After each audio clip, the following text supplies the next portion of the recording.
चलिए, हम लोग का जो टॉपिक चल रहा है बायोलॉजी का चल रहा है, और बायोलॉजी को में हम लोग पढ़ रहे हैं एनिमल किंगडम्स के बारे में पढ़ रहे हैं। किसके बारे में पढ़ रहे हैं? किंगडम्स के बारे में पढ़ रहे हैं। देखो, शुरू से बोले कि क्लास में एकदम हेजिटेशन नहीं रखिए। मेन मोटो है आपको रिजल्ट पर्पज से पढ़ना है। बगल में क्या बैठा हुआ क्या कर रहे हैं वो अलग थॉट है, क्योंकि आप अगर क्लास में नहीं बोल पाइएगा तो और नहीं आप सीख पाइएगा तो आई होप कि आप एक सिंगल रूम में नहीं सीख पाइएगा, क्योंकि वहां आपने आपका अपने शहंशाह होते हैं और अपने प्रजा होते हैं। लेकिन यहाँ आप जब क्लास में एंट्री किए पूरा एनर्जेटिक से पढ़िए, कहीं डाउट लगे नहीं समझ में आए ऑन स्पॉट एकदम पूछा करिए, ठीक है।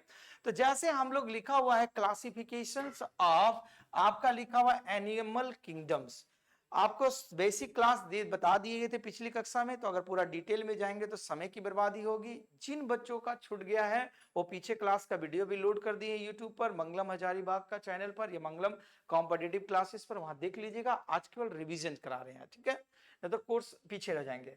तो जैसा कि आप लोग जानते हैं कि ये जो आपका फादर ऑफ मॉडर्न टैक्सोनॉमी के नाम से किन्हें जाना जाता था? कैरोलस लिनियस का, ठीक है। हिंदी में नाम गलत था, आपको बोले थे सही कर लेना है, कैरोलस लिनियस को, ठीक है। ये माना जाता है फादर ऑफ मॉडर्न टैक्सोनॉमी। एक वर्ड आया मॉडर्न, मतलब अभी इससे ज्यादा कोई भी इस टैक्सोनॉमी में चेंज नहीं हुआ, that is called modern taxonomy. फिर जब इन्होंने फादर ऑफ मॉडर्न टैक्सोनॉमी कहा गया तो इन्होंने जीव और जंतुओं के बारे में कोई डिस्कवर किए होंगे, लिखे होंगे, तो इन्होंने एक पुस्तक की रचना की थी। उस पुस्तक का नाम क्या था?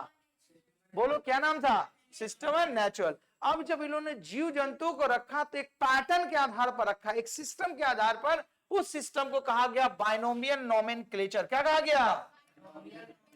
ठीक है, बाइनोमियल नोमेनक्लेचर कहने का मतलब है एक आपका किसी भी जीव का दो नाम होगा, एक जेनरिक नेम होगा और एक स्पेसिस नेम होगा। इसीलिए बायो मतलब दो, बी फॉर बायो, ठीक है, द्वि लिखा हुआ है ना, तो दो भाग में हुआ। एग्जाम्पल का तौर पर आपको बताए थे, जैसे आम का वैज्ञानिक नाम होता मैंगो, हम लोग कहते हैं आम को जाएंगे सर आम खरीदना, बचपन में पढ़ाया गया M for mango, M for mango पढ़े थे, अ से आम पढ़ लिए थे। लेकिन वास्तव में वो आइडेंटिटी थी कि ठीक है इस तरह का फल हुआ, लेकिन उसका बायोलॉजिकल टर्म में अगर जाएंगे तो मैंगो का बहुत सारे प्रजातियां हैं। उस प्रजातियों को जब वो क्लासिफाई किया गया तो नाम दिया गया मैंगो फेरा इंडिका। तो आप लोग बचपन में पढ़ेंगे कि आम का वैज्ञानिक नाम जो है मैंगो फेरा इंडिका। वैज्ञानिक नाम मतलब क्या? वैज्ञानिकों के द्वारा जो नाम दिया गया साइंटिफिक नेम। अब मैंगो की जितने भी परिवार जाती होगी, मैंगो तो रहेगा, फेरा इंडिका में चेंज होते चलेगा। इंडिका मतलब इंडिया का वेराइटी, अलग जाएंगे तो अलग वेराइटी चलेगा। उसी प्रकार मनुष्य का नाम, मनुष्य का वैज्ञानिक नाम हम लोग होमो सेपियंस पढ़ते हैं, तो होमो आपका जेनरिक नेम है और sapiens species name, that is called binomial nomenclature. समझ में आ गई क्या वो बाइनोमियल नोमेनक्लेचर? उसके बाद अगला जो क्लासिफिकेशन किया गया जीवों के आधार पर, मतलब इतने ब्रह्मांड में जीव थे तो उसको रखा कैसे जाए, उसे बारीकी लेवल पर अध्ययन कैसे किया जाए, उस अध्ययन के दृष्टिकोण से इसे आगे चल के धीरे धीरे क्लास से और क्लासिफाई करते करते चला गया। तो इसीलिए जो किंगडम थे उस किंगडम को सबसे पहले बांटा गया, किसमें बांटा गया? फाइलम में। किसमें बांटा गया? फाइलम में। फाइलम के बाद फिर और उससे बारीकी गया, किसमें बांटा गया? क्लास में। क्लास के बाद किसे बांटा गया? ऑर्डर में। ऑर्डर के बाद किसे बांटा गया? फैमिली में। फैमिली में किसे बांटा गया? जीनस में। जीनस के बाद किसे बांटा गया? मतलब सबसे छोटी प्रजाति, एकदम जाति, माइनर लेवल अभी तक जो बायोलॉजी में अवेलेबल वो स्पेसिस लेवल तक गए हैं। इसके आगे अभी आप किसी भी ग्रुप एक क्लास में डिवाइड नहीं कर पाएंगे। और जो सबसे बड़ा ग्रुप है वो कौन सा है? किंगडम। और सबसे छोटी बोला जाएगा तो क्या बोला जाएगा? स्पेसिस। पहले बोले थोड़ा इंग्लिश वाला याद रखना, जाति सब वंश समझने के दृष्टिकोण से समझ में आएगी बात। तो ये था कि किसी भी किंगडम को कितने भाग में बांटा गया। तो हम लोग अभी स्टडी कर रहे हैं फाइलम के बारे में। किसके बारे में पढ़ रहे हैं? फाइलम। तो फिर आगे चल के ये फाइलम जो होता है पूरे डिवाइड किया गया 10 पार्ट्स में। कितने बाटे में? तो कैसे बताएंगे कि जैसे जैसे जीव का निर्माण होते गया तो उसका बॉडी स्ट्रक्चर और भी कॉम्प्लेक्स होते चला गया। कॉम्प्लेक्स होने में पहले प्रिमिटिव था, फिर उसमें ऑर्गन डेवलप, सेल डेवलप। सबसे पहले किसी भी जीव की रचना सेल, सेल से तो छोटा कुछ नहीं होती कोशिका से, तो सेल बना, सेल से बना ऑर्गन बना, ऑर्गन से सॉरी सेल के बाद टिश्यू बना, टिश्यू के बाद ऑर्गन बना, ऑर्गन के बाद सिस्टम आया, फिर उसके बाद हमारा बॉडी का स्ट्रक्चर बना। तो जैसे जैसे किसी के जीव में डेवलपमेंट देखा गया स्टेप बाय स्टेप, उसी प्रकार फाइलम को डिवाइड किया गया। तो जो सबसे पहला फाइलम था उसका नाम था प्रोटोजोआ। क्या नाम था? प्रोटोजोआ, जो आपको बताया गया था।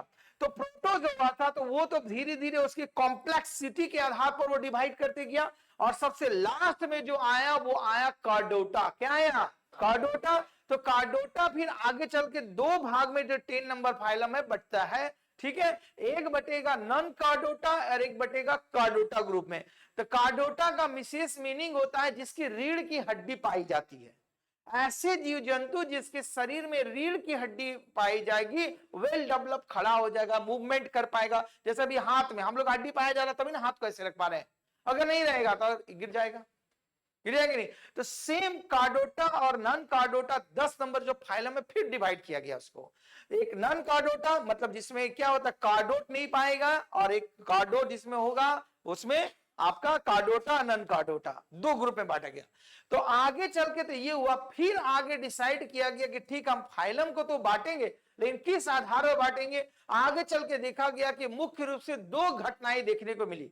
एक घटना ही दिखेगी कि वो सिंगल सेल्स वाले बने हुए हैं और एक मल्टी सेलुलर बने हुए हैं, मतलब उसके बाद more than one cells, that is called multicellular या बहुकोशिकीय। और सिंगल सेल, आप बताओ, मुख्य फिर कोशिका के आधार पर उसको दो भाग में बांट दिया गया। किसके आधार पर? कोशिका के आधार पर। जो सिंगल सेल वाला मिलेंगे और मल्टी सेल वाला, इसके अलावा तो नहीं मिलेंगे। मल्टी सेल मतलब एक से ज्यादा जितना होगा एक ग्रुप में डाल देंगे। तो सिंगल सेल वाले को कहा गया, मतलब जो जिसको मुख्य रूप से किसी अमीबा सबको रखते हैं, ठीक है। तो ये सिंगल सेल वाले जो बना होता है, आप बोलेंगे सर सिंगल सेल बना तो जिंदा नहीं रहे, डेफिनेटली वो जीवित रहेगा, क्योंकि हम लोग सेल ऑर्गन, सेल के चैप्टर्स में पढ़ चुके थे कि किसी भी एक सेल को जीवित रहने के लिए उसके सेल ऑर्गेनल्स पूरा डेवलप होना चाहिए। अब उस सेल ऑर्गेनल्स में क्या होगा? Mitochondria, Golgi body, endoplasmic reticulum, nucleus, lysosome, ये सारे चीज पाए जाते हैं, तभी तो वो सेल जिंदा रहता है। अगर कोई भी चीज डिस्टर्ब रहा तो सेल मर जाएगा, जिसको हम लोग डेड सेल कहते हैं। मृत कोशिकाएं, तो मृत कोशिकाएं कहां होती है? नाखून की। देखो नाखून को आप काटेंगे तो वो डेड सेल है, काटिए कोई खून दर्द होगा, अच्छा चमड़ा काट दो तो ब्लड पूरा छटपटाने लगेगा, ब्लड बैंडे, क्योंकि वो जीवित कोशिका है। हेयर, चूल देखते हो जब काट देते हैं हम लोग, दर्द होता है, जहां जीवित और नीचे वाला तो काटो तो चिल्लाने लगोगे। तो इसीलिए डेड सेल, मृत कोशिकाएं जो मर जाती है तो आपका शरीर में कोई यूजेबल नहीं है। कौन सी सही हमारी बात? तो सेम उसी प्रकार यहाँ कोशिका के आधार पर भी दो भाग में बांटा गया। एक को हिंदी में कहते हैं एक कोशिकीय और दूसरे कहते हैं क्या? बहुकोशिकीय। और इंग्लिश में कहेंगे यूनिसेलुलर या सिंगल सेल, और दूसरे क्या कहेंगे? Multi cellular. यहां तक बात आ गई थी। तो ये जो होते थे जीव जो थे, मुख्य रूप से ये कोशिकीय मल्टी कोशिकीय के बारे में बता दिए हैं, ठीक है। उसके आगे चल के ये जो था इसका ट्रिक्स आपको लिखा देंगे, ठीक है, याद करने का तरीका है, क्योंकि याद रखिएगा असेंडिंग ऑर्डर नहीं, टेक्निक पता रखेगा। एग्जांपल पूछ देता है, जैसे बोल देगा क्या प्लेथे हेलमेंथिस का कौन सा एग्जांपल है, तो आपको एक जीव का नाम देगा, बोले कौन सा फाइलम में रखा गया है, तो याद रहेगा तब तो। लेकिन आप जरूर उसका फाइलम और उसका एग्जाम्पल जो लिखा गया याद रखिएगा, और कोशिश करेंगे कि फिगर भी भेज दें। फिगर जैसे तैसे आप खींच दो, लेकिन क्योंकि आप एक बायोलॉजिकल एकेडमिक स्टूडेंट नहीं है, आप एक कॉम्पिटेटिव स्टूडेंट है, मतलब आपको एकदम एग्जैक्ट फिगर एकदम आना नहीं चाहिए हुबहू। अगर नहीं भी आ रहा, आप समझ आ रहे हैं ना, तो आपका काम चल जाएगा। सही हमारी बात को। तो ये जो फाइलम था, आई होप कि पढ़ने आ गया होगा सभी को। तो ये पूरे फाइलम को कितने भाग में डिवाइड किया गया था? 10। तो पहला फाइलम जो था वो कौन सा फाइलम था आपका? Protozoa, that is for primitive, जिसको सिंगल सेल्स वाले ग्रुप में रखा गया, स्टार्टिंग ग्रुप जो था सिंगल। अब बाकी सब तो मल्टी सेलुलर में चलेंगे आपका। तो फाइलम में एकदम रिमाइंड करते जाइए वन साउंड में, क्योंकि इसको ज्यादा डिटेल में नहीं है ना। पहला को क्या नाम था? प्रोटोजोआ। दूसरा का नाम क्या था? पेरिफेरा। तीसरा का नाम क्या था? सिलेंट्रेटा। चौथा का नाम क्या था? प्लेटे हेलमेंथिस। और उसके बाद पांचवा क्या नाम था? एस्क्लेंथेंथिस। छठा का नाम क्या था? एनिलिडा। सातवां का नाम क्या था? आर्थ्रोपोडा। 8वां का नाम क्या था? मोलास्का। 9वां का क्या नाम था? इकाइनोडर्मेटा। और 10वां का नाम क्या था? कार्डोटा। ये 10 फाइलम में डिवाइड किया गया है। तो 10 फाइलम में हमें जानना है कि क्या आइडेंटिटी है, पहचान क्या है, और किन जानवर ये जीव को रखा गया है। ठीक है, देखो तो जैसा कि हम लोग पहला प्रोटोजोआ के बारे में पढ़ चुके थे, क्योंकि ये सिंगल सेल्स का बना होता है मुख्य रूप से, और ये जनरली जो होते हैं, इसका जो एग्जांपल जो होता है, बेस्ट एग्जांपल बहुत जो सबसे बड़ा एक कोशिकीय जीव है जिसका आपको नाम बताए थे, एसिया बुलेरिया। क्या नाम था इसका? एसिया बुलेरिया। नाम जरूर याद रखिएगा, ये आपके एग्जामिनेशन पॉइंट से इंपॉर्टेंट है। ये कोशिकीय जीव होते हैं, ये अमीबा ग्रुप को मुख्य रूप से रखा जाता है। ये जो पिक्चर लिखा हुआ है अमीबा, तो अगर अमीबा को बोला जाएगा कौन सा जीव है, तो सिंगल सेल ऑर्गेनिज्म है, एक कोशिकीय जीव, दैट सिंगल, जिसको कहते हैं हम लोग प्रोटोजोआ। फिर उसके बाद हरा प्रोटोजोआ का क्या कहते हैं? पैरामीशियम। आपको पता है हरा प्रोटोजोआ क्या कहा जाता है? पैरामीशियम। ठीक है, उसके बाद आपका जो होता है भोजन, भोजन का जो होता है इसका स्ट्रक्चर जो होता है इनटेक और आउटटेक, जिसे हम लोग जो भोजन लेने की जो विधि किया जाता है उसे क्या कहते हैं? फेगोसाइटोसिस। क्या कहा जाता है? फेगोसाइटोसिस प्रोसेस के द्वारा ये भोजन करते हैं। और इसका सबसे एक आप बोले थे याद रखिएगा क्या? यूग्लिना। यूग्लिना एक ऐसा सिंगल सेल है जिसमें प्लांट और एनिमल दोनों के कैरेक्टर पाए जाते हैं। इसीलिए देखो जो थोड़ा सा अल्टर रहेगा उसी को आपको ज्यादा जानना है। कॉमन चीज तो जानता है एग्जामिनर की, ये बता देंगे, लेकिन अनकॉमन चीज जो होगा वो जानते स्टूडेंट नहीं जानेंगे, इसलिए क्वेश्चन पूछेंगे। सही हमारी बात? तो यूग्लिना में plant and animals both characters are available, मतलब यूग्लिना में जंतु और पादप के दोनों के गुण मौजूद रहते हैं। ठीक है, इसके बाद अगला जो ग्रुप आता है जिसको कहते हैं हम लोग क्या? पेरीफेरा। पेरीफेरा मतलब क्या हुआ? पहला ग्रुप था हम लोग प्रोटोजोआ, प्रोटोजोआ का पेरीफेरा मतलब इसमें डेवलप जरूर से कुछ अलग आया, ग्रुप में कुछ चेंज आया गया, तभी तो इसको अलग ग्रुप में रखा गया। तो इसकी आइडेंटिटी क्या थी? ये तो बने थे मल्टीसेलुलर, एक से ज्यादा कोशिकाओं का तो बने होते थे, लेकिन कोई पर्टिकुलर ऑर्गन का अंग का निर्माण नहीं कर पाते थे। ये मतलब स्कैटर्ड, छितरे रहते थे आपस में। जैसा कि हम लोग जानते हैं कि एक साथ ज्वाइंट स्कैटर एक जगह रहेंगे बट नॉट डेवलप ऑर्गन, ये ऑर्गन का निर्माण नहीं करेंगे। ऑर्गन जैसे हाथ पैर ये सब जो होता है मनुष्य का, उस तरह का किसी ऑर्गन का डेवलप नहीं होते थे, एक ग्रुप में स्कैटर जिसते रहते थे। ठीक है, या क्लस्टर बोलेंगे एकजुट में। इसका बेस्ट एग्जांपल क्या होता था? स्पंज। देखो जैसे यहाँ फोटो लगाया गया था, इस स्पंज की आइडेंटिटी क्या का पता चल रहा? कौन सा पार्ट क्या है इसका?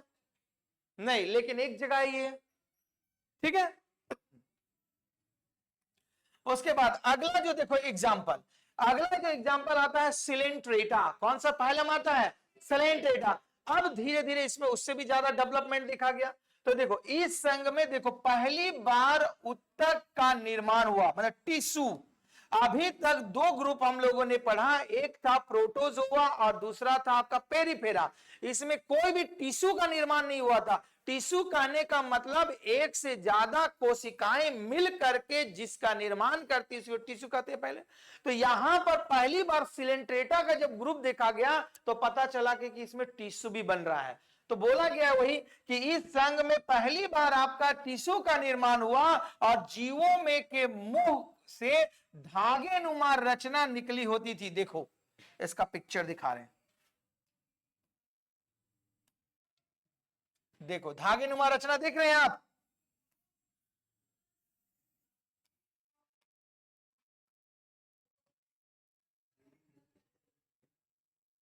हाँ, जलीय जीव है ये धागे नुमा पहली बार स्ट्रक्चर दिखा गया। तो जब कोई मुख से धागे नुमा रचना दिखेगा तो डेफिनेटली है कि वहां सेल टिश्यू में निर्माण किया होगा, तभी तो वो धागा बना, ना तो इससे पहले तो नहीं बन रहा था। तो बोला गया वही चीज के बारे में कि एक ऐसे जीव देखा गया जिसमें मुख से धागे नुमा रचना हुआ जो भोजन पकड़ने का काम करता था। कोई भी कीड़ा मकोड़ा होता था, अगर इसका रेंज में आया, इसका रेंज में आया कीड़ा मकोड़ा तो पकड़ के खा जाता था। तो पहला बार एक जीव दिखा गया इस तरह का कि कोई किसी भी जीव को पकड़ने के लिए किसी पार्ट का निर्माण कर रहा हो टिश्यू का। तो इसका बेस्ट एग्जांपल क्या होगा आपका? हाइड्रा। ठीक है, उसके बाद जेलीफिश। तो ये जो एग्जांपल देखो ये है जेलीफिश का है, जेलीफिश नाम सुने ना? ये सब डिस्कवरी चैनल देखोगे ना तो बहुत दिखाएगा ये सब। हाँ देखिए, तो आप यूट्यूब फेसबुक ज्यादा व्यस्त रहते हैं, वहां पर डिस्कवरी करके देखा, खोज, डिस्कवरी चैनल मतलब होता है खोज, डिस्कवरी। तो जेली फिश हुआ, और देखो एक हाइड्रा जीव जो आप लोग नाम सुनेंगे बहुत सारा, ये हाइड्रा है। देखो ये एक हाइड्रा जीव को जो में रखा गया, इसी में रखा गया सिलेंट्रेटा ग्रुप में, हाइड्रा। तो ये पहली बार ऐसी जीव दिखी गई जिसमें टिश्यू का निर्माण हुआ। किसका निर्माण हुआ? टिश्यू का। तो अगर पूछा जाएगा सिलेंट्रेटा का बेस्ट एग्जांपल आप बोलेंगे तो क्या होगा? कौन कौन सा एक एग्जांपल आएगा? हाइड्रा, जेलीफिश, मूंगा। मूंगा अभी भी देखे हैं, बहुत से लोग मूंगा पहनते हैं, ठीक है, लेकिन वो समुद्र में जनरली पाया जाता है, ठीक है। जैसे क्या होता है, बहुत सारा आप लोग नहीं, माने महिलाएं लोग देखोगे कि शाखा पोला पहनती है। शाखा जो होता है ना, वो शंख जो समुद्र में होता है उसे कटिंग करके पहनती है वो। तो उसी तरह मूंगा भी पहनने का अब फैशन था, अब बंद हो गया जब से आया क्या बोलते हैं आर्टिफिशियल नवरत्न चालू हो गया, तब वो समय। पहले जमाना के दादा दादी के जमाने में होंगे तो देखोगे वो लोग पहनती थी हार बना करके, आप हिस्ट्री में जाने होंगे। तो सिलेंट्रेटा का मेन आइडेंटिटी क्या है? इसकी मेन आइडेंटिटी है कि यहां पर सबसे क्या निर्माण देखा गया? टिश्यू का। किसका निर्माण देखा गया? टिश्यू का। और ये जो होता था मुख्य रूप से जो किसी भी जीव को पकड़ने के लिए, भोजन पकड़ने के लिए धागेनुमा रचना उसमें देखी गई थी। तो अगर बोला जाए सिलेंट्रेटा का एग्जाम्पल बताइए तो क्या क्या एग्जाम्पल बता सकते हैं? हाइड्रा, जेलीफिश, मूंगा, ठीक है। इसके बाद जो अगला चेंज देखा गया वो देखा गया प्लेटेहेल्मिन्थेस में। प्लेटेहेल्मिन्थेस फाइलम में क्या देखा गया कि इसके शरीर के जो जीव जो होते थे चपटा आकार का होते थे।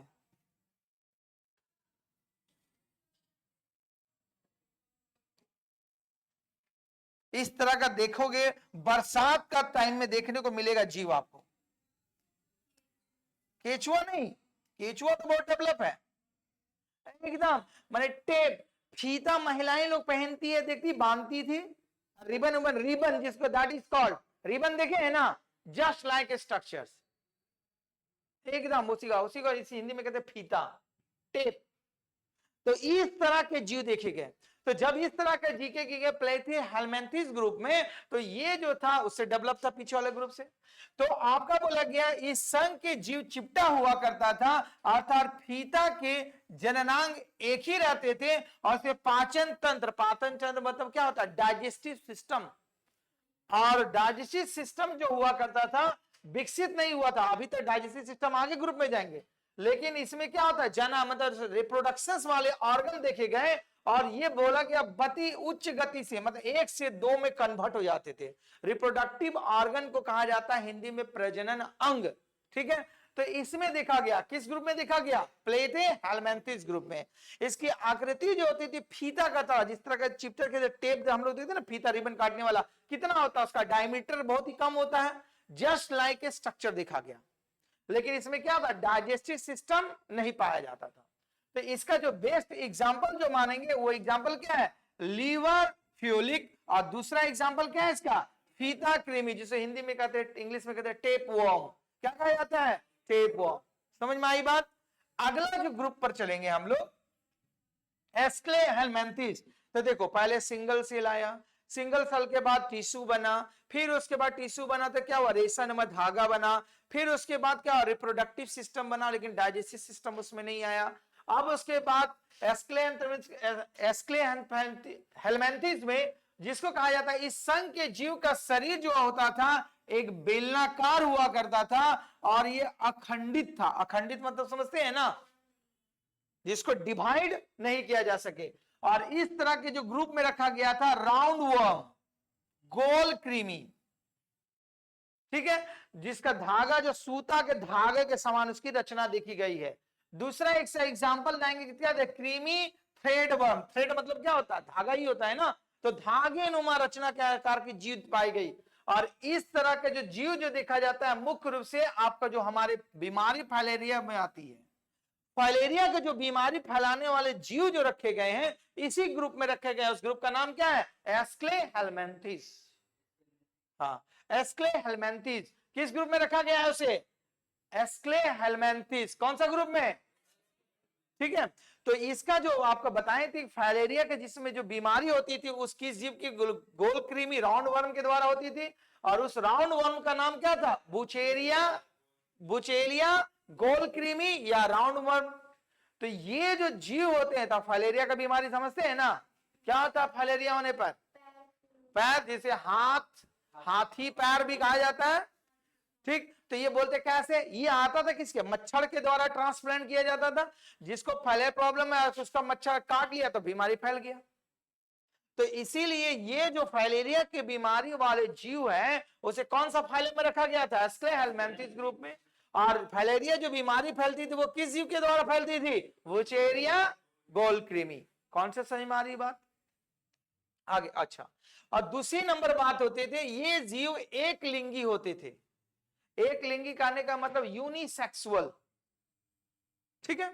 जैसे मानो बायसेक्सुअल, मेल फीमेल, ठीक है। फिर उसके बाद क्या होता है? तीनों कैरेक्टर बाय एक प्राणी में तीनों गुण पाया जाता है, उसको अलग ही नाम से पुकारा जाता है। फिर उसके बाद अगला जो ग्रुप आया वो ग्रुप आया एनिलिडा ग्रुप का। कौन सा? Sorry phylum. कौन सा फाइलम आया? एनिलिडा।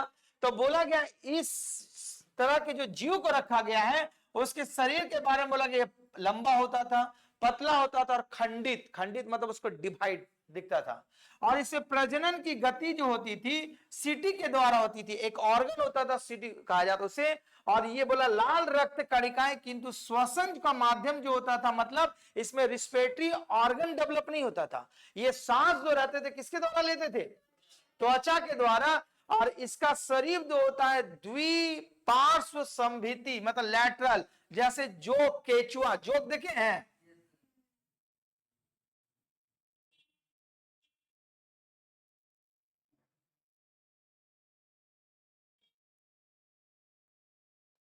इस जोक की आइडेंटिटी क्या होता था? द्विपाल मतलब अगर इसको काट दोगे तो इधर से भी चलेगा, इधर से भाग जाएगा। होता है ना, बरसात के दिन में बहुत डर भी लगता है ना। हाँ हाँ, ब्लड भी, ये लोग ब्लड का भी कुछ इसी वैरायटी होती है ना, जो ब्लड को भी चूसने का काम करता है। हाँ वही है। अच्छा वही करता है, बड़ा खतरनाक बॉर्डर। तो इसका मारने का सीधा उपाय क्या रहता है कि नमक डाल देंगे कि रिएक्शन करेगा तुरंत, और रिएक्शन करने के बाद तभी वो हटेगा, नहीं तो हाथ से हटाएगा छोड़ेगा नहीं। तो देखो बोला क्या, इसका शरीर देखो लंबा, पतला और खंडित। खंडित देखो इस तरह का दांत रहेगा, छोटा छोटा, मतलब उस तरह देखिएगा आपको खंडित पार्ट दिखता है ना, छोटा छोटा छोटा खंडित पार्ट दिखेगा। और इसका जो ये श्वसन जो रहेगा, इसका कोई रिस्पिरेटरी ऑर्गन नहीं डेवलप होता है, ये सांस लेता है स्किन के द्वारा। ये जो स्किन होता है ना, इसीलिए क्या करते हैं, यहाँ पर नमक के छिड़क देते हैं। और नमक के छिड़क देते हैं तो क्या हुआ, इसका सांस लेना बंद, और सांस लेना बंद तो सांप हो गया ही, ठीक है। तो इसका जो बेस्ट एग्जांपल जो होता है क्या होता है आपका? जोक और केचुआ होता है। देखो केचुआ के प्रत्येक शरीरांग खंडित हो कहते हैं, और केचुआ में देखो कितने चैम्बर पाया जाएगा, याद रखिएगा 8। और मनुष्य में हृदय में कितना चैम्बर होता है? 4। 2। पगला गया है का? मर ये जाएगा। सबसे डबल 4 चैम्बर, और मछली में 3, ठीक है। तो केचुआ में बोला जाएगा हार्ट में कितने चैम्बर पाए जाते हैं? 8 चैम्बर, ठीक है। केचुआ पर देखो नामक लिख दिए हैं, नमक डालने से ये पराशय डिफ्यूजन ऑस्मोसिस, विसरण मतलब डिफ्यूजन ऑस्मोसिस की जो क्रिया होती है होता है, जिसके कारण क्या हो जाता है, ये केचुआ मर जाता है। और जोक बताए कि रक्त पीकर ही जिंदा रहता है, मतलब ये क्या होता है, इसे अगर जोक को रखेगा तो इसे कौन सा ग्रुप में रखा जाएगा? हेटेरोट्रॉपिक में, परजीवी, दूसरे के ऊपर जीवित रहने वाला, क्योंकि खून पिएगा तभी जिंदा होगा। तो मच्छर भी खून पीता है तभी जिंदा रहता है। तो इसकी आइडेंटिटी यही रहेगी कि एनिलिडा जो ग्रुप में जो रखा जाएगा, तो एग्जाम में अगर लिख देगा क्या, जैसे एनिलिडा ग्रुप में किसे रखा गया, नाम दे दिया, तो नाम आपको आइडेंटिटी रहेगा तो पकड़ लीजिएगा, ठीक। और केचुआ में याद रखिएगा, क्वेश्चन आगे अगर पढ़ेंगे, जब हार्ट के बारे में पढ़ाएंगे तो और भी डिटेल में जाएंगे वहां पर चैम्बर में। तो केचुआ के शरीर में कितने चैम्बर हृदय में रहते हैं आपका? 8। कितने चैम्बर रहेंगे? 8। और एनिलिडा ग्रुप का एग्जांपल बताएंगे तो क्या बताएंगे? नैसिक, जोक और केचुआ। इसकी आइडेंटिटी समझ में आ गई ना, पतला होगा, खंडित रहेगा, ठीक है, बेटा रहेगा। इसके बाद अगला जो ग्रुप आएगा वो ग्रुप आएगा ऑर्थोपोडा। कौन सा ग्रुप का? तो देखो यहां हम लोग क्या देखते जा रहे हैं कि ग्रुप 12 बोल रहे, फाइलम बोलना चाहिए, कि जैसे जैसे हम लोग फाइलम में आगे बढ़ते जा रहे हैं उसका शरीर का डेवलपमेंट धीरे धीरे बढ़ते जा रहा है ना। तो वही आइडेंटिटी है। देखो ऑर्थोपोडा ग्रुप में मुख्य रूप से कीटों का संग होगा। कीट के रूप में समझिए, तितली हो गया, ठीक है, बटरफ्लाई जिसको बोलते हैं, और छोटे छोटे कीड़े मकोड़े, उसको कौन सा ग्रुप में रखा गया है? ऑर्थोपोडा ग्रुप में। कौन सा ग्रुप में? ऑर्थोपोडा ग्रुप में रखा जाता है। और इसमें बोला गया 8 से 10 लाख कीट, मतलब होता है इंसेक्ट, को रखा गया है। और बोला गया ये सबसे बड़ा फाइलम है। मतलब अभी तक 10 फाइलम में सबसे बड़ा फाइलम माना जाता है ऑर्थोपोडा का, क्योंकि सबसे ज्यादा जीव इसी में रखा गया है। तो जिसमें ज्यादा जीव रहेगा वही सबसे बड़ा फाइलम कहलाएगा। तो याद रखिएगा, अगर सबसे बड़ा फाइलम का नाम पूछेंगे तो कौन सा फाइलम होगा? आर्थ्रोपोडा, याद रखिएगा। और इसमें आर्थ्रोपोडा में मुख्य रूप से किसको रखा जाता है? कीटों को, इंसेक्ट को, दैट इज बटरफ्लाई, तितली जो हम लोग बोलते हैं, रखा गया है। और इसके पैर जो होते हैं आपस में संयुक्त रहते हैं, मतलब ज्वाइंट रहेंगे, ठीक। और इसका शरीर जो होगा, देखो अभी तक शरीर में इसका कुछ पता नहीं चलता था। पहले एक सिंगल सेल आया, फिर आग डेवलप हुआ, डाइजेस्टिव सिस्टम हुआ, अब जाकर के इसका शरीर धीरे धीरे डिवाइड होने लगेगा। तो इसमें जो होता है शरीर का डिवीजन 3 टाइप्स के देखा गया। पहला क्या देखा गया? शरीर, जो ठीक है, सिर जिसको बोलते हैं हेड, वक्ष मतलब बीच का पार्ट, और नीचे में पेट, उदर। मुख्य रूप से इसमें 3 तरह के आपके पाए गए चेंजेस। क्या क्या चेंजेस देखा गया इसमें? सिर, हेड, वक्ष और उदर, ये 3 तरह के आइडेंटिटी देखा गया। ये किस ग्रुप फाइलम में देखा गया? आपका आर्थ्रोपोडा। अगर सबसे बड़ा फाइलम का नाम पूछा जाए तो कौन सा फाइलम आपका? आर्थ्रोपोडा, ठीक है। अब देखो आर्थ्रोपोडा का अगला आइडेंटिटी क्या था? बोला गया था कि इसका बाहरी कंकाल, बाहरी स्केलेटन जो होते थे वो काइटिन का बना होता था। किसका चीज का बना होता था? काइटिन का। और ऐसे पैरों की जो संख्या हुआ करती थी कितनी होती थी? 8। और पंख कितने होते थे? देखे थे ना, बटरफ्लाई देखे ना।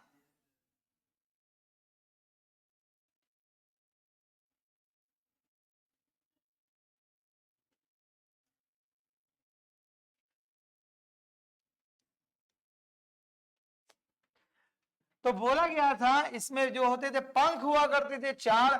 और बोला गया मच्छर गति के लिए कितने पैर का यूज करते हैं? ये तो मच्छर इसी ग्रुप में रहेगा 6। देखना तो पकड़ के मच्छर को, मच्छर इधर आओ, पकड़ लेना, प्लास्टिक में घुसा करके चेक कर लेना, ठीक। देखो इस ग्रुप में सिंपल सा बना दिए, बिच्छू को रखा गया है, केकड़ा को रखा गया, तितली को रखा गया, मच्छर को रखा, सब इंसेक्ट ग्रुप है। चींटी, दीमक, ये सभी को कहा गया है कौन सा ग्रुप में रखा गया? आपका ऑर्थोपोडा ग्रुप, ठीक है। बोला गया देखो चींटी को क्या बोलता है जनरली, ये थोड़ी सी आइडिया है, नहीं भी रखे चलेगा। चींटी सबसे इस ब्रह्मांड की सबसे मेहनती प्राणी बोला गया है, बोला गया है ना। वो दिखता ठंडा है तो काम नहीं करेंगे, चलते रहेगा, जिधर दिखेगा शक्कर मिल जाए, मीठा मिल जाए, वो नजर आते रहेगा। तो देखो बरसात आने से पहले बोला जाता है ना, पूरा भोजन का स्टोर करके रखेगा रूम में। बरसात के दिन में चींटी दिखेगा। अब आ रहा गर्मी का सीजन में, देखना चींटी कुछ भी गिराओगे चींटी तुरंत लग जाएगा, क्योंकि तुरंत एकदम कहां से आएगा निकल के पता नहीं। सोचो इतना आक्रमण कर लेगा। मैंने जब मिला मौका तो स्टार्ट। तो उसी तरह आप लोग जब भी पढ़ने से कभी गड़बड़ा नहीं, इससे तो हम लोग तो बड़े डेवलपे जीव हैं, साइंस के अनुसार भी और आकार के अनुसार भी। लेकिन हम लोग जितना बड़ा, कहा जाता है ना, जितना बड़ा प्राणी रहेगा वो उतना आलसी होते जाएगा, डिपेंडेंट दूसरे ऊपर ज्यादा होता जाएगा।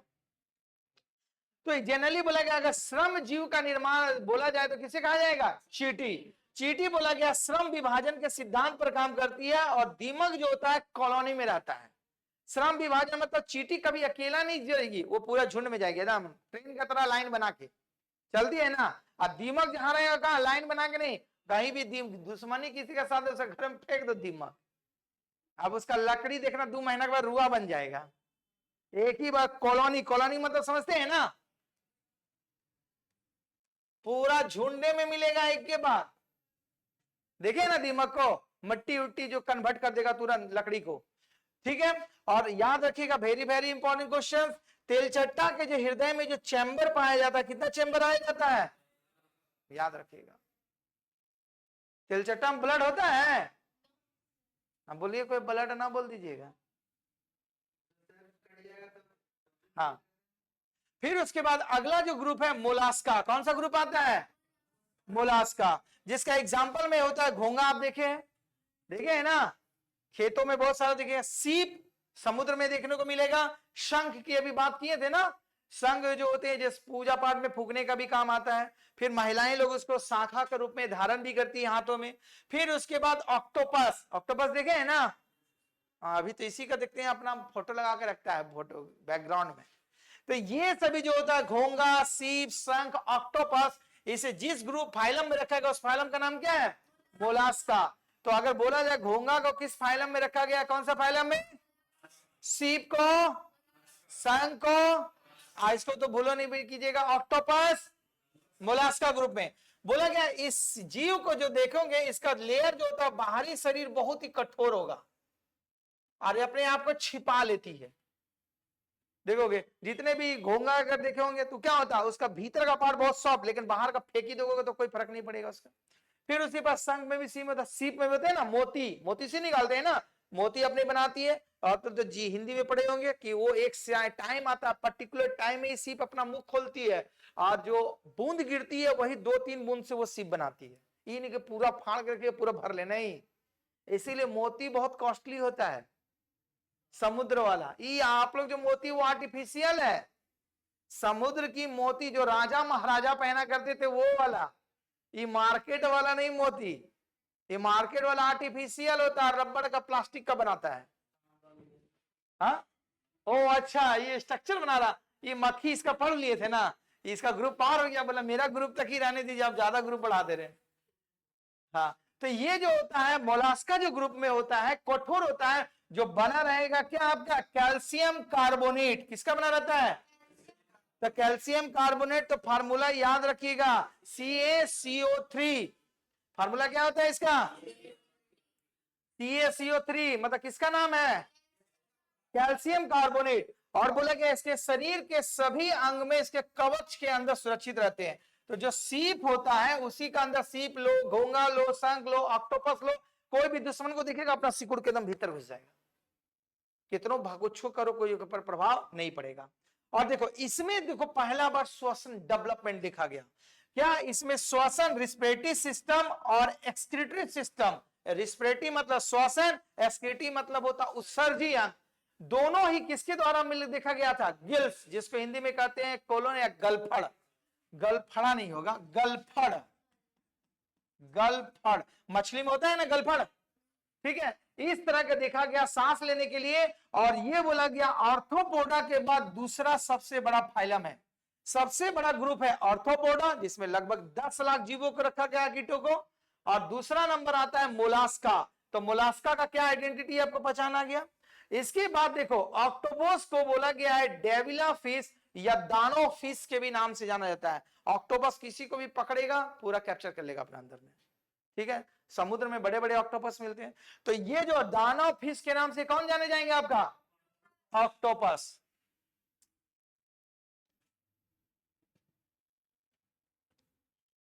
नहीं चाहिए ना, ये बोला कि मेरे से बड़ा कौन होगा, टीवी आ गया। अगला ग्रुप देखिए, कम से कम ग्रुप को पढ़ाने देंगे, 10 तो है। एकाइनोडर्मेटा, कौन सा अगला फाइलम है? एकाइनोडर्मेटा। देखो जितने भी जलीय जीव जल में पाए जाएंगे मुख्य रूप से उसे रखा गया एकाइनोडर्मेटा। तो जल में तो बहुत सारे जीव भी पाए गए हैं, सभी तो जल में ही मिलते हैं, लेकिन इसकी आइडेंटिटी क्या है? इसके शरीर पर कांटे नुमा रचना देखी गई। और ये जल संवहन तंत्र मतलब होता है वाटर, आपका सम ट्रांसपोर्ट सिस्टम पर कार्य करता है। और इसमें रीढ़ की हड्डी देखो धीरे धीरे डेवलप होने लग गया।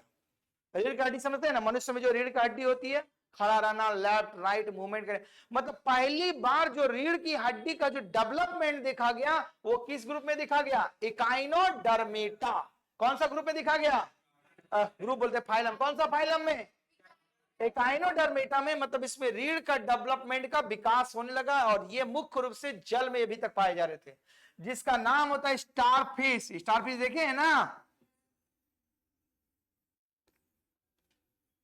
ये स्टारफिश, स्टार का लाइक स्ट्रक्चर होता है। तो इसमें हल्के हल्के आपके रीढ़ का हड्डी जिसको कहते हैं हम लोग क्वाड्रेटा डेवलप होने हो चुका था। तो आपको स्टारफिश को कौन सा फाइलम में रखा गया है? इकाइनोडर्मेटा, कौन सा फाइलम में?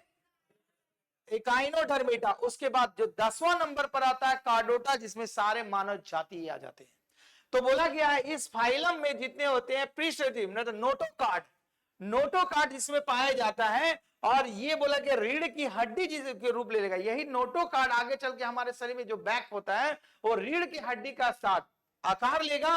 तो इन सारे जीव को कौन सा ग्रुप में रखा गया? आपका कार्डोटा ग्रुप में, सॉरी फाइलम, कौन सा फाइलम में रखा गया है? कार्डोटा फाइलम में रखा गया है। और इसमें धीरे धीरे संघ में जीव में क्या होती थी? पूंछ का डेवलपमेंट, जैसे कुत्ता जानवर हो गया, जितने भी जानवर होते थे पूंछ का डेवलपमेंट होने लगता था। और इसमें देखो जितने भी शरीर के डेवलपमेंट ऑर्गन थे, जितने भी सिस्टम, अब वो ऑर्गन धीरे धीरे सिस्टम में बदलने लग गए। जैसे आपका पाचन तंत्र का डेवलप हो गया, रिस्पिरेटरी सिस्टम का वेल डेवलपमेंट हो गया, स्केटरी सिस्टम का डेवलप हो गया, नर्वस सिस्टम का। तो जितने भी ऑर्गन थे वो ऑर्गन कंबाइन होकर के धीरे धीरे क्या हुआ? सिस्टम में कन्वर्ट होने लग गए, तंत्र में। ठीक है, और ये आगे चल के यही कार्डोटा फिर डिवाइड होगा 5 भाग में। जैसे पहला ग्रुप का होता है पीसीएस, जिसको बोलते हैं क्या? मत्स्य वर्ग, जितने भी जल में रहने वाले जीव। दूसरे होते हैं एम्फीबियन ग्रुप, जितने भी उभयचर में जो समुद्र में जल में भी रहेंगे और मिट्टी पर रहेंगे, जिसका बेस्ट एग्जांपल आपका क्या? मेढक है। फिर उसके बाद सरीसृप मतलब रेप्टेलियन ग्रुप, रेप्टिलिया जिसको कहते हैं हम लोग, जैसे सांप, रेंग के चढ़ने वाले प्राणी जितने होते हैं, ठीक है, इसको रेप्टेलियन ग्रुप में रखा जाता है। फिर एबिस ग्रुप, जितने भी उड़ने वाले जिसके पंख होते थे, डेवलपमेंट। और अंत में जाकर था मेमेलियन ग्रुप, जो स्तनधारी प्राणी हुआ करते थे। तो ये कार्डोटा ग्रुप आगे चल के फिर 5 भाग में डिवाइड हो जाएगा। जो कौन कौन सा ग्रुप है? बोलो, हिंदी में ही बोल रहे हो तो क्या है? मत्स्य, जिसको पीसीस ग्रुप। दूसरा क्या है? Amphibian group. कौन सा ग्रुप है? या उभयचर प्राणी बोल सकते हैं, उभयचर वर्ग बोल सकते हैं। तीसरा बोल सकते हैं सरीसृप, जिसको बोलते हैं रेप्टिलियन ग्रुप। चौथा बोलेंगे पक्षी वर्ग, जिसको एविस। और 5वां बोलेंगे स्तनधारी, जिसको क्या कहेंगे? मैमेलियन। तो आगे चल के कार्डोटा कितने फिर ग्रुप में डिवाइड हो जाएगा? 5। कितने में? 5। तो ये जो था फाइलम का स्ट्रक्चर था, और आगे चल के ये बट गए हैं अपने 5वें ग्रुप में, वर्ग में, जिसकी आगे की पढ़ाई अगली कक्षा में करेंगे। धन्यवाद।